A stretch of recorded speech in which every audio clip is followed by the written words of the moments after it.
Friends, मैं हूं समा खान, आपकी पंचायती समा। नमस्कार और अस्सलाम वालेकुम। तो आज का टॉपिक है राम जन्मभूमि पे। जैसा कि आप सबको पता है, 22 जनवरी को रामलला अपने घर पधार रहे हैं पूरे 500 साल बाद। और ये मैं 500 साल क्यों बोल रही हूँ, इस टॉपिक में आप बात करेंगे और आपको पता चलेगा कि ये बाबरी मस्जिद कब बनी और राम मंदिर कब तोड़ा गया। जैसा कि तथ्य बताते हैं कि 1527 और 1528 के बीच में बाबर के कहने पे उनके एक मंत्री, जिनका नाम था मीर बाकी, वो गए और उन्होंने राम मंदिर को तोड़ा और वहाँ पे एक बड़ी सी मस्जिद बनाई जिनका नाम बाबर के नाम पे ही बाबरी मस्जिद रखा गया। तो मेरा आज का टॉपिक राम मंदिर कब टूटा, बाबरी मस्जिद कब टूटी, या पूरी हिस्ट्री पे नहीं है, बिकॉज सारे लोग सारी हिस्ट्री जानते हैं इस बारे में। बहुत सारी वीडियोज़ हैं, विकीपीडिया है, सारी चीज़ें हैं। मैं सिर्फ आज एक मुस्लिम होने के नाते मैं क्या सोचती हूँ, या कह सकते हैं सनातनी मुस्लिम होने के नाते मैं क्या सोचती हूँ और मेरी क्या राय है इस टॉपिक पे। मैंने सनातनी मुस्लिम क्यों कहा, आप लोग शायद इस चीज़ पे थोड़ा सा शॉक हुए होंगे। तो मैं आपको बता दूं, मैंने ये इसलिए कहा है क्योंकि आप सभी को, मतलब पूरी दुनिया को ये पता है कि जो भी सनातनी हिस्ट्री है वो 5000 साल पुरानी है, या और भी ज़्यादा। इतना तो हम कहते हैं 5000, उससे भी ज़्यादा। और जो हम इस्टेब्लिश्ड हुए मुस्लिम कम्युनिटी आई है वो 1450 साल पुरानी है। तो आपको खुद पता है 1450 साल जो चीज़ें चल रही हैं, या 5000 साल से जो चीज़ें चल रही हैं, तो आप क्या थे? हम सभी सनातनी थे, हम सभी यहाँ हिंदू थे। हिंदू कहना अलग होगा, हिंदुस्तान के लिए हिंदू शब्द यूज़ हुआ है, एक्चुअली तो सनातनी शब्द है ये। तो मैं आपको बताना चाहूँगी, मोहम्मद साहब के टाइम पे या उनसे भी पहले मूर्ति पूजा होती थी, मूर्ति पूजन होता था। फिर उसके बाद मोहम्मद साहब जब आए 1450 साल पहले, तब उन्होंने इस्लाम फैलाया। तो जिनको समझ में आया कि हमें इसमें जाना चाहिए या इस चीज़ को कन्वर्ट होना चाहिए, तो वो हो गए।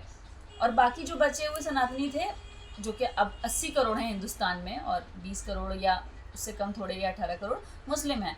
तो ये आप पॉपुलेशन देख लो कितना बड़ा गैप है। क्यों है ये गैप? क्योंकि 5000 साल और 1450 साल बहुत बड़ा मेजर एक है।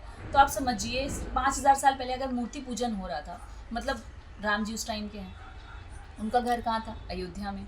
तो अयोध्या में क्या होना चाहिए था? मंदिर। मंदिर मतलब उनका, हम मंदिर तो हम कह रहे हैं क्योंकि राम जी हमारे लिए भगवान है, बट उनके लिए तो वो घर था, अयोध्या में उनका घर था। तो उनका घर कहाँ होना चाहिए था? अयोध्या में होना चाहिए था, जिसके अवशेष मिले जब बाबरी मस्जिद को शहीद किया गया। और किसने बताया ये? आर्कियोलॉजिस्ट जो थे हमारे, आप सभी को पता है, के मोहम्मद जी थे। एक मुस्लिम अगर वो चाहता तो इस चीज़ को छुपा सकता था या दबा सकता था, क्योंकि उसको लगता कि मैं मुस्लिम हूँ। नहीं, बट जिसका जो काम होता है वो काम होता है, उसे हिंदू, मुसलमान या सिख, ईसाई नहीं कहते हैं। हमारा काम है किसी चीज़ को खोजना या जानना और सच बाहर लाना। तो उन्होंने भी वैसे ही किया, सच बाहर लाए। लोगों ने उनका विरोध किया, बहुत लोगों ने उनके घर में पत्थर मारे, बहुत सारी हिस्ट्रीज़ हैं इस बारे में भी, पर उन्होंने सच बताया। और मुझे लगता है कि हम इस बारे में लड़ ही क्यों रहे थे? क्यों? मतलब जब सबको पता है कि एक हिस्ट्री है 5000 साल पहले की राम जी की, तो वहाँ मंदिर ही होना था। बाबर आए, उन्होंने शहीद किया और उसी पे ही मस्जिद बना दिया। इतना भी वो नहीं कर पाए कि पूरी मस्जिद बनाने के लिए सारी चीज़ें नहीं लाते। उन्होंने मंदिर के पिलर्स का ही यूज़ किया।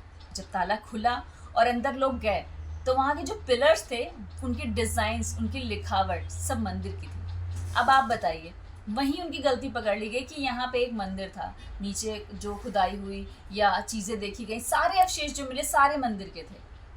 तो मुझे लगता है कि जो अयोध्या के लोग थे, अगर वही एक कम्युनिटी बना लेते और हिंदू मुस्लिम सारे लोग बैठ के बात करते आपस में और ये निष्कर्ष निकालते कि हाँ, मंदिर तो था यहाँ पे, बाबर ने जो गलती की या जो किया, क्योंकि बाबर के टाइम में ये सिर्फ एक मस्जिद नहीं थी, बहुत सारी मस्जिदें बनाई गई थी और मंदिरों को तोड़ के बनाई गई थी। वो उसका गुस्सा था या इस्लाम के प्रति प्यार था या जो भी था, वो अलग जगहों पे भी मंदिर या मस्जिद बनवा सकता था, पर उसने सिर्फ मंदिरों को तोड़ के ही मस्जिद बनवाया।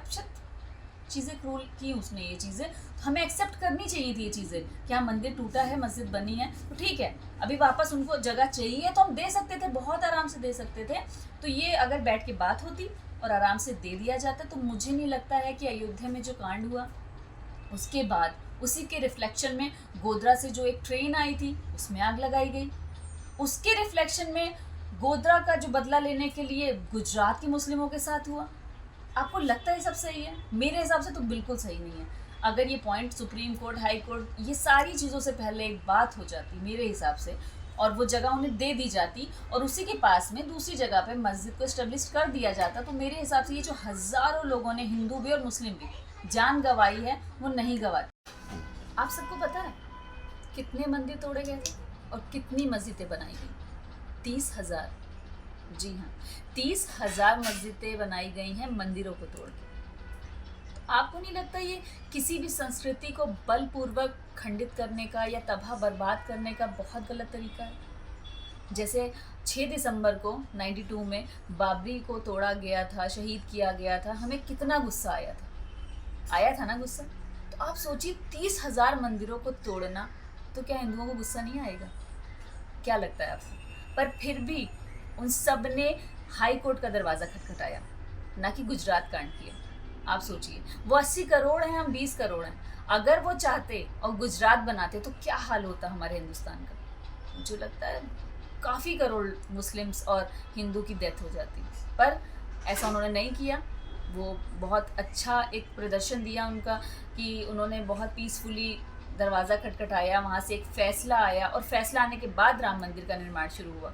वो चाहते तो शायद पहले निर्माण शुरू कर देते बलपूर्वक, जो कि बाबर ने किया था। बलपूर्वक ही तोड़ा ना। उस टाइम पे ऐसा तो नहीं ये सनातनी नहीं थे, हिंदू नहीं थे। उन्होंने कोशिश की नहीं होगी मंदिरों को बचाने की, रोकने की, पर नहीं। उसके पास इतनी सेना थी, लाखों हज़ारों की, 50 हज़ारों की सेना थी। वो खड़े हैं और आप मार दिए जाओगे, क्या करें? आप खड़े होकर तमाशा आपको देखना पड़ा। तो आगे ये चीज़ें ना हो। और 30,000 अभी हमारे जो मंदिर टूटे थे और मस्जिदें बनी थी, तो जहाँ जहाँ पे भी अगर आपको अवशेष मिल रहे हैं और लग रहा है मंदिर है, तो कृपया करके उनको वो जगह दे दें, क्योंकि बुरा लगता है आपकी संस्कृति को तबाह होते हुए देखते हैं। जब सिर्फ एक मस्जिद खंडित की गई, तोड़ी गई, तो हमें इतना बुरा लगा। तो और मस्जिदें खंडित ना हो तो उसमें फैसला आ जाए और उसको आराम से शिफ्ट किया जाए, तो मेरे हिसाब से बहुत बेहतर होगा। अब तो बहुत सारी टेक्नोलॉजीज़ आ गई हैं गाइस, तोड़ना ही नहीं पड़ेगा। आप चाहते हो मस्जिद जहाँ है वहाँ रहे, आप चाहते हो मंदिर जहाँ था वहीं बने, तो इससे क्या कर सकते हैं? हमारा पूरी की पूरी मस्जिद वहाँ से उठ के दूसरी जगह शिफ्ट हो सकती है और वो जगह जहाँ पे मंदिर था उस जगह पे मंदिर बन सकता है। आप जाएं यूट्यूब पे और व्हाट्सअप कहीं भी जाके सर्च करें, आपको पता चल जाएगा कि पूरी की पूरी मस्जिद को उठा के शिफ्ट कर सकते हैं। तो तोड़ने की ज़रूरत नहीं है। मैं हिंदू भाइयों से भी कहना चाहूँगी, आप खंडित करें, तोड़ें नहीं, ना बवाल मचाएं, उसे पूरी तरह से शिफ्ट करें। और मुस्लिमों से कहूँगी, अपने मुस्लिम भाइयों से कहूँगी, इस चीज़ की आप इजाज़त दें कि वो मस्जिद वहाँ से शिफ्ट होके उसके बगल में थोड़ी दूर पे 2-4 किलोमीटर पे जहाँ भी सरकार कहेगी उसे शिफ्ट कराएं और उस जगह पे जहाँ मंदिर था उसे मंदिर बना दें। तो ये मेरे हिसाब से एक बहुत अच्छा पॉइंट है मेरे दिमाग में जो आया है, क्योंकि मैंने एक अमेरिकन सीरीज़ में देखा था जहाँ पे लोगों के घर शिफ्ट किए जाते थे। और अभी एक मूवी भी आई थी, आई थिंक अर्जुन कपूर की, जॉन इब्राहिम की मूवी आई थी, जो वो लाहौर जाता है और अपने घर को वापस लाता है, क्योंकि वो पार्टीशन के टाइम पे घर वहाँ रह गया था। अब उसको अपना घर, दादी नानी का जिनका भी घर था, वो इंडिया में चाहिए था और वो लेके आता है वो घर पूरा उखाड़ के। ज़मीन तो नहीं लाया ना, हमें क्या देना है, सिर्फ ज़मीन देनी है, उनकी ज़मीन वापस करनी है। तो उन्हें उनकी ज़मीन वापस करें और अपनी मस्जिद को भी सेफ रखें। तो मेरा सवाल सिर्फ ये है, जितने भी हिंदुओं और मुस्लिमों ने जान दी अपनी, या जो मारे गए जिनका कोई मतलब भी नहीं था मंदिर या मस्जिद से, ऐसे बहुत सारे गरीब मुस्लिम और बहुत सारे ऐसे मुस्लिम या हिंदू मारे गए हैं जिनको कोई मतलब नहीं था कि बाबरी मस्जिद क्या थी, राम मंदिर क्या था, ये क्यों टूटा, क्या हुआ, उनकी क्या गलती थी, वो क्यों मारे गए, कौन है इस सब चीज़ों का जिम्मेदार? मैं कहूँगी कि अयोध्या के वो लोग जिन्होंने इस टॉपिक पे बात नहीं की और पहले ही वो जगह मंदिर को देने का फैसला नहीं लिया। अगर ये फैसला ले लिया जाता तो इतना बड़ा कांड नहीं होता जो हुए हैं। हमारे भारत का सबसे बड़ा कांड गुजरात में हुआ, अयोध्या में हुआ, गोधरा कांड हुआ। इतने बड़े बड़े कांड हो गए सिर्फ इसलिए कि आप लोगों ने बैठ के बात नहीं की और मुस्लिम्स एग्री नहीं हुए, जबकि वहाँ के मुस्लिम कम्युनिटी या वहाँ के जो बगबोट थे, यहाँ के मौलाना थे, उन सबको पता थी ये बात कि वहाँ पे मंदिर था और ये हिस्ट्री है और हम सब सनातनी थे। तो ये सिर्फ सोचने की बात है कि अगर ये होता तो ऐसा नहीं होता। पर ठीक है, ये तो हो गया, अब क्या? अब आगे ऐसा ना हो, इस चीज़ पे हमें ध्यान देना होगा। अभी ज्ञानवापी का मुद्दा चल रहा है, तो क्या आप चाहते हैं ऐसा ही कुछ वहाँ पे भी हो? क्योंकि मस्जिद पे ताला लग चुका है, अंदर कुआं मिल चुका है, अवशेष मिल चुके हैं, तो क्यों ना वापस से बात की जाए, और बात से ही इस मुद्दे का हल निकाला जाए। मैं नहीं चाहती दोबारा गुजरात हो, मैं नहीं चाहती दोबारा गोधरा कांड हो, अयोध्या हो। तो प्लीज़ हाथ जोड़ के ये विनती है आप सबसे कि इन मसलों को, इन जैसी मंदिरों को, मस्जिदों को इसी तरह हल करें।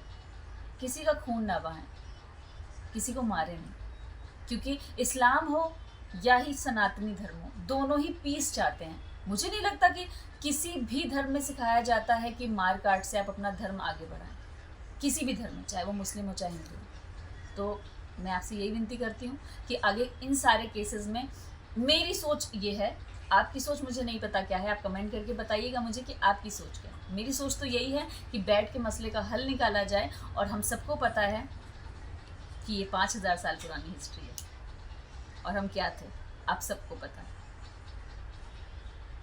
धन्यवाद।